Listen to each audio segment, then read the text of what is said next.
Tatature palagure bachai mai nehayo na patode cha tatature palagure bachai mai de patode ombu cha tatature palagure bachai mai nehayo na patode ombu cha tatature palagure bachai mai nehayo na patode ombu cha hello everyone, good morning. कैसे हैं आप सब? I hope आप सब अच्छे होंगे। मेरी पूरी यूट्यूब फैमिली बहुत ही मस्त होगी।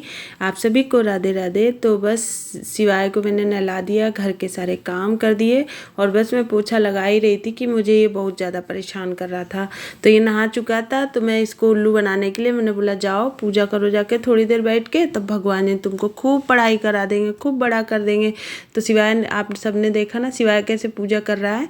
उसके बाद फिर सब करने के बाद फिर हम आ गए थे ऊपर, क्योंकि आज ना मेरे को बहुत ज़रूरी काम करना था जो कि मेरे को बिल्कुल भी आता नहीं है। आपको बताऊं, इसमें शहर या गांव की कोई भी बात नहीं है, लेकिन बस ये मुझे नहीं आता क्योंकि मेरे यहाँ कभी ये किया ही नहीं गया। हम लोग कानपुर में रहते थे तो हमारे हमेशा से ही आटा आता था पिसा हुआ, तो कभी मतलब ये चीज़ मम्मी को भी करते नहीं देखा, ना ही खुद किया। गेहूँ वगैरह उतना होते ही नहीं थे, ना ही खेत थे, लेकिन ये फिर भी मैं कोशिश कर रही हूँ। और कहते हैं ना, कोशिश करने वालों की कभी हार नहीं होती है। तो जितना जैसे मैं कर पा रही हूँ वैसे ही कर रही हूँ। तो अभी फ़िलहाल तो ये घर से ही गेहूँ आया है, और वैसे तो इतनी दूर हम लोग रहते हैं कि ऐसा कुछ मौका ही नहीं रहता कि कभी आए कोई चीज़ या कुछ जा पाए। तो अब की आपने देखा ही कि मैं मेरे 1 महीने में 2 चक्कर लग गए घर के। तो मम्मी बोली कि लेती जा, तो मैंने फिर मना नहीं किया, मैं ले आई। और बस यही हुआ कि घर भागना रहा बार बार, तो मैं इनको ना खोल कर देख भी नहीं पाई। और आधे इसमें से मैंने पिसा लिए थे तभी, तो मम्मी ने साफ़ करके एकदम दिए थे तो पिसा लिए थे। उसके बाद फिर मैंने ये रखे रहे 1 महीने के करीब, तो इनमें पूरे में जो है घुन हो गए थे। घुन आप सब जानते ही होंगे, छोटा छोटा काला काला कीड़ा रहता है वो। तो बस उसी को साफ़ करने के लिए मैंने इस तरह से पूरा धुलाई की, तो क्या है गेहूँ एकदम साफ़ हो गया। और बस सुखा दूँगी तो ये पीसने के लायक एकदम तैयार हो जाएगा। तो बस इसको बारी बारी इसी तरह, और काफ़ी गेहूँ था, कम से कम हमें लगता है 35 किलो के करीब था, 30 से 35 किलो के करीब। तो बस छत पे ले जा कर के मैंने धुलाया, तो क्या है फैल में वहीं का वहीं सूख भी जाएगा आराम से, कोई प्रॉब्लम नहीं होगी। तो इस छन्नी में ही जितना है कि मैं छान के हटा ले रही हूँ। तो मेरे को ये काम करने में ना कोई भी मेरे को वो नहीं लगता, क्योंकि मेरा अपना काम है तो मुझे करना ही है, आए या ना आए। और कोई इसमें वो नहीं होता है कि शहर या गाँव। काम देखिए कोई भी छोटा या बड़ा नहीं होता है, बस आप करने पे आ जाओ ना, तो आप कहते हैं ना कि आसमान पे भी इंसान पहुंच सकता है अगर अपने ऊपर उतर आए। कोई भी काम ऐसा नहीं है जो कोई कर ना सके। कहते हैं ना, पॉसिबल और इम्पॉसिबल में विशेष अंतर नहीं होता है। तो उस चीज़ को आप समझ पा रहे होंगे मैं क्या कहना चाह रही हूँ। वैसे ज़्यादा तो मुझे बातें बनानी नहीं आती हैं, आपको सही बताऊँ। जैसे और बहुत सारे यूट्यूबर्स हैं जो बहुत सारी बातें कर लेते हैं, मेरे को लेकिन समझ में ही नहीं आता कि मैं क्या बातें करूँ। और सीधा सीधा जो भी मेरा ब्लॉग होता है एकदम सिंपल सोबर सीधा, रियलिटी जो भी होती है वो मैं आपके आगे शो कर देती हूँ बड़े प्रेम से। और हो सकता है बहुत सारे लोगों को बोर लगता हो, तो प्लीज़ बोर लगता हो फिर भी अपना प्यार बनाए रखिएगा। और बहुत सारे लोगों को मेरे ब्लॉग अच्छे भी लगते होंगे, ऐसी बात नहीं है। बहुत प्यारे प्यारे मुझे कमेंट भी आते हैं मेरी बड़ी प्यारी सी सखियों के, तो मुझे बहुत ज़्यादा अच्छा लगता है। तो मेरी एक सब्सक्राइबर हैं, मुझे अभी नाम उनका याद नहीं है, तो एक्चुअली वो बोल रही थी कि मेरा नाम लीजिए नाम लीजिए। तो मैं नाम तो उनका मुझे बहुत अच्छे से अभी याद नहीं है, लेकिन हाँ एक मैं ब्लॉग ज़रूर बनाऊंगी जिसमें मैं आप सभी के नाम लूँगी। आप सभी इतना मुझे प्यार दे रहे हैं, इतना मुझे सपोर्ट कर रहे हैं, तो मुझे बहुत अच्छा लगता है। और एक एक कमेंट पढ़ के ना एकदम अलग ही खुशी मिलती है। तो मैं ना झाड़ू पोछा करके पूरा जो घर का सुबह का काम होता है वो सब मैंने कर डाला था। उसके बाद मैं गई थी ऊपर लास्ट में, और फिर मैंने सोचा गेहूँ धुलने के बाद फिर आके सीधे नहा लूँगी।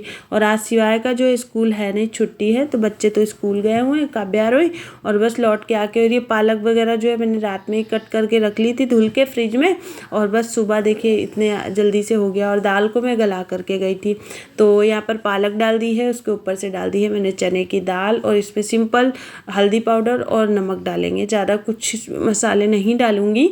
और बस इसमें थोड़ा सा पानी डाल के इसको लगा देंगे सीटी।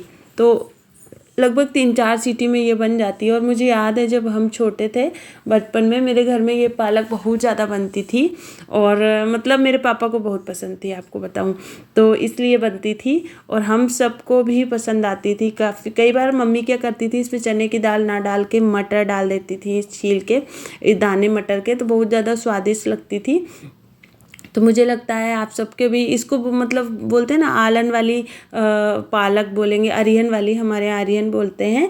तो जब तक ये पक रही है खूब धीमी धीमी आंच में इस तरह से पकेगी तो आटा, मतलब आलन जो लगाते हैं ना अरिहन, वो मक्के के आटे का, कुछ लोग बाजरे का या फिर बेसन या फिर गेहूं के आटे का, तो मैंने तो गेहूं के आटे का ही लगा दिया है जो कि हम लोगों को बहुत पसंद आता है इसलिए। और मेरे यहाँ इनको भी ये पालक जो पसंद आती है और बच्चों को भी। और मेन चीज़ है कि सबसे बड़ी बात है कि हेल्दी होती है पालक, तो हमें खानी ही चाहिए।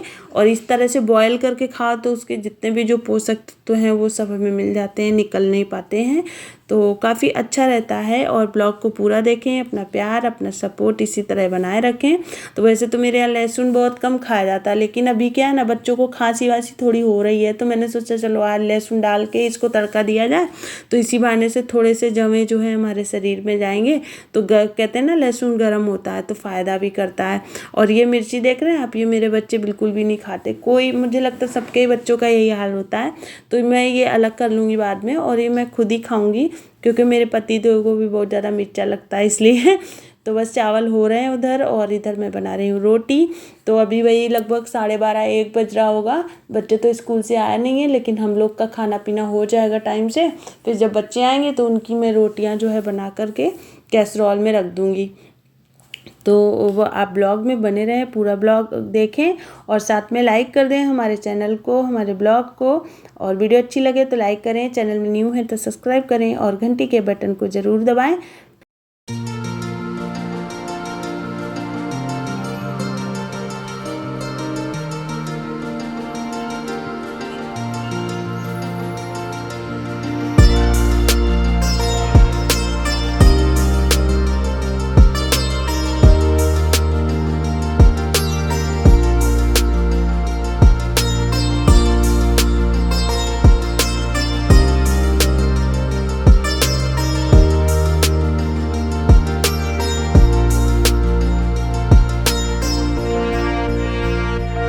तो मैंने पति देव को तो खाना पहले ही दे दिया था और बस इनको मैं गरम गरम एक एक रोटी देती जा रही हूँ। और वैसे भी मेरे यहाँ सर्दी हो या गर्मी हो, गरम ही खाना खाते हैं हम लोग, तो अच्छा रहता है। और आप भी आ जाइए दोपहर के खाने पर, हमारे यहाँ एकदम देसी आज खाना बना है, देसी।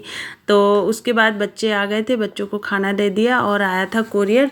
तो बस ये बच्चों के मतलब की चीज़ थी, इसलिए बच्चों के अंदर पेशेंस था नहीं, तो उन्होंने फटाफट से खोला। आप देख सकते हैं ये मंगाया गया लहंगा, जो कि मेरे को दिखाया भी नहीं गया था। और पापा और बेटी में हो गई सलाह और दोनों ने जो है मंगा लिया, मुझसे बिना पूछे ही, मुझे बिना दिखाए।